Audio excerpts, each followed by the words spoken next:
For years, if you want to get a good quality electric dirt bike, the only right answer really was Surron. In front of me, I have 4 electric dirt bikes totaling $5,697. There is one clear winner amongst these, all same battery level, same rider, same situation. We're going to test them. I'm going to tell you the exact winner today. So in today's lineup, we have bike number 1, which is the Nexvey Flash, $1,000 budget level bike. We have the Anyland Rev Pro, which is $1,599. And we have the Zonveer ZX3, which is $1,799. All 3 of these are 48-volt bikes. And finally, we have the Tasaca T-500, which is a 52-volt bike. I'll get to why that matters later. And it comes in at $1,299. First bike we're going to test is the $1,000 Nexvey Flash, the bike that I think is any parent's yes to an electric dirt bike at only $1,000 and the cool features it has. So each one of these bikes are going to be lower on battery. I am not the biggest fan of testing stuff on full battery and showing it off to you guys all the time, because then it sets up this expectation that the bike won't suffer from voltage sag or anything like that. So we're in mode 3.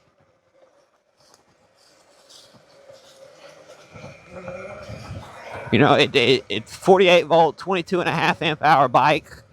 I mean, it's plenty fast for what it's offering and how much it costs. I think it's a solid bike, honestly. Even though it's the cheapest and has the, you know, lesser function of the 2 auto wheelie bikes, it's still really good. And tops out at 35 miles. The brakes are super solid. And of course, it's in wheelie mode to help you practice wheeling. So then we'll see how well wheelie mode works. You know, it's a wheelie mode. It works. And of course, not the bone. And of course, with how things are supposed to work, see, the motor just cuts out odd. That's my biggest gripe about this bike, is in wheelie mode, of course, not really advertised or ridden around in.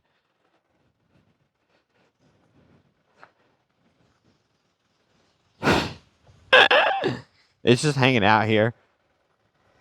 And this is what it's like when the motor's getting a little low. See, all of a sudden, crazy power.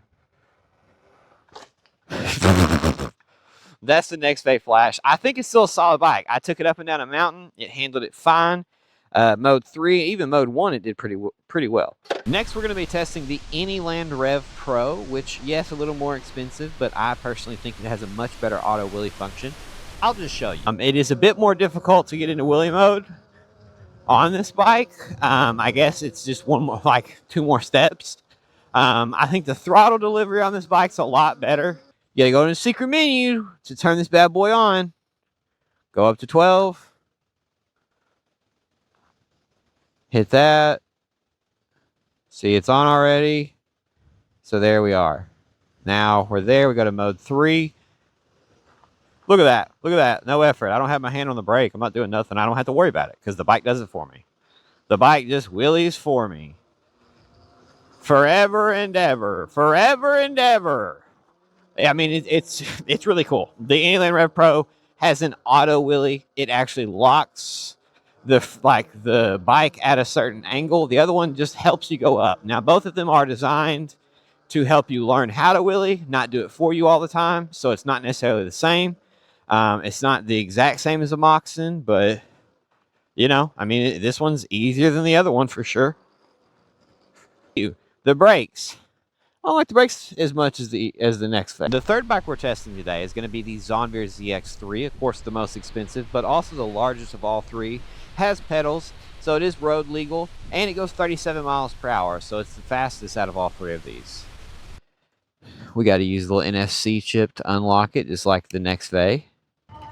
Nice bike. It's a lot bigger. It'll handle stuff a bit easier than those small bikes for sure. I know I take it on the, I already took it on a pump track. I took it on a trail. It performs really, really good. 48 volt, 25 amp hour. The other 2 bikes are 48 volt, 22.5 amp hour bikes. So there's that. We're at 20 miles per hour going downhill. The suspension's really, really good. I like it a lot. This literally just tore up dirt. The bike's handling no problem. Zonveer ZX3. Still a solid bike. I like it a lot, and I'll use it on actual big trails that these bikes kind of hit my shins and stuff on. And last but not least, the Tasaca T-500, guys. We're going to test this bad boy and really show you the difference between 52 volt and 48 volt. So here's the thing about 52 volt bikes. They, on paper, look like it's only a few more volts than a 48 volt bike. And like that won't be much of a difference, but it makes a massive difference. That means more amps, more power going through the controller to the motor, can be tuned higher, and then give you more power. So we're going to go straight into mode 5, test this bad boy out. Remember, this bike costs $1,299. Look at that. Look at that. Look at that. Already up to 24, dude. This thing is slick as heck. 50 miles per hour top speed. And look at that. It handles it like a champ. Like a champ. The brakes, super solid. I love the brakes on this thing. Let's go back uphill, son. And it tries to pull away from you. It's a 52 volt, guys. This thing treated me as good as a 60 volt RTR Lite did. I mean, it's just exceptional. Like what they've done with this 52 volt bike, my God, look at that. It pulls away from me. I have no say in it. Nice brakes. See? Whoop. Like I said, it pulls away from you. And you know, it's not an auto wheelie bike, but look how easy. Damn. Okay, that wasn't supposed to do that bad. That wasn't supposed to do that. But she is responsive in mode 5.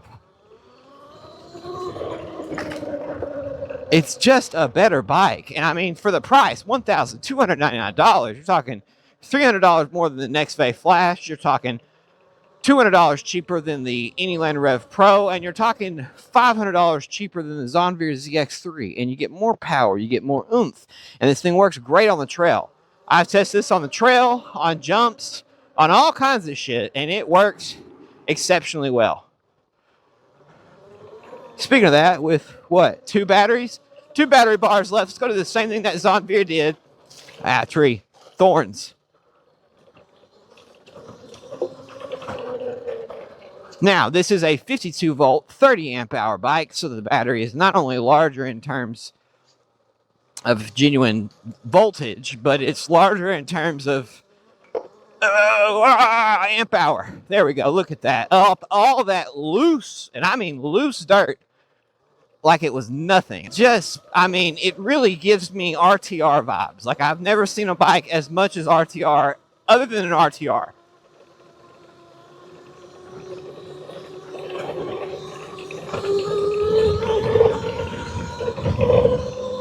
It's just insanity. This bike is the obvious winner in the 48 volt and 52 volt class right now. I don't care who you are, what your opinion is. It's this bike. It's the best.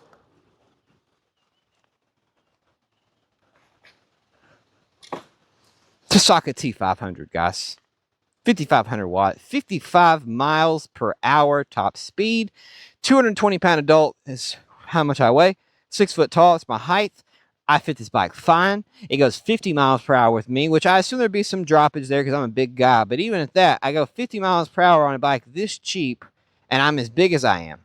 That's crazy. 420 chain. I mean, this bike is just, I love it. I love this Tasaca T-500. All these bikes are really good, but the Tasaca T-500 just outperforms them in almost every category that I actually care about. Throttle, handling, brakes. It's all there, and the power that you need. I can go ride this on the street where I'm allowed to be clear.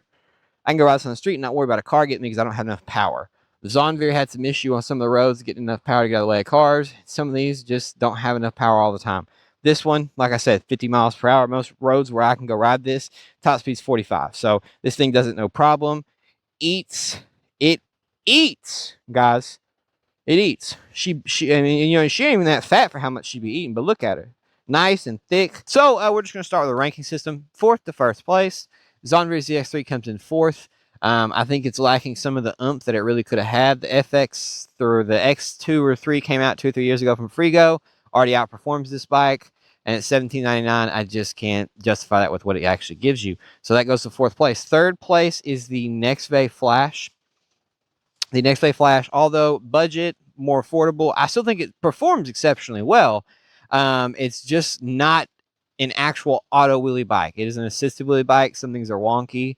But for a $500 difference, I mean, that could mean a lot of you actually get this bike. So, and once again, auto wheelies for practicing. So it's not actually that integral, I suppose. This is third place. Second place is the Anyland Rev Pro. I like the look of the bike. You know, I mean, I really like all three of these bikes right here. The look really. But the Anyland Rev Pro, I just think looks actually unique. The auto wheelie function actually locks the bike in. Super sick. Love that bike.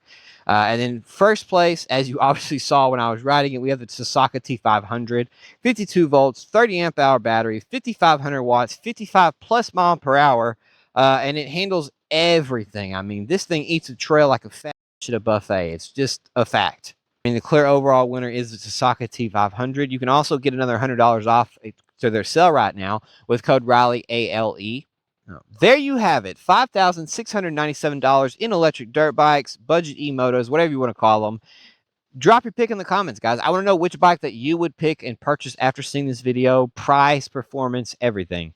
Thank you so much for watching the video. I hope you have an excellent day. Goodbye.